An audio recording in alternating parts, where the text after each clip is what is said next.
તેમની સાથે ચર્ચા કરી. અલ્પેશભાઈ, ઓબીસી ચહેરા ઉપર અત્યારે પસંદગીનો કળશ ઢોળાઈ રહ્યો છે, સંગઠન કેટલું વધારે મજબૂત બનશે? આપણે કહું, જગદીશભાઈને ભારતીય જનતા પાર્ટીના પ્રદેશ પ્રમુખ બનવા માટે ખૂબ ખૂબ અભિનંદન અને શુભકામનાઓ.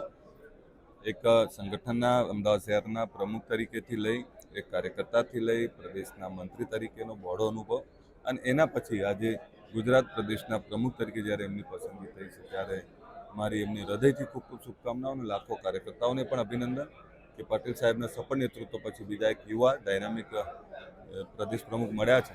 ત્યારે એવું માનું છું કે એમના નેતૃત્વમાં ભારતીય જનતા પાર્ટીનું સંગઠન એની કામગીરી વધારે મજબૂત થશે, વધારે આગળ વધારશે.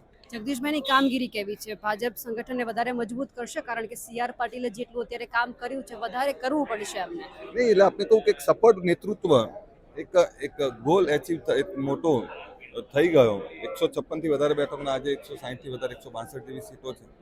એટલે 100% એ ગોલને જાળવી રાખવો એક ચેલેન્જીસ હોઈ શકે, પરંતુ જગદીશભાઈને એ ચેલેન્જ એટલે નહીં નડે કારણ કે એમના લાખો કાર્યકર્તાઓની ટીમ મળી છે, એમનો પોતાનો અનુભવ છે અને એમનો પોતાનો એટલો બહોળો અનુભવ છે.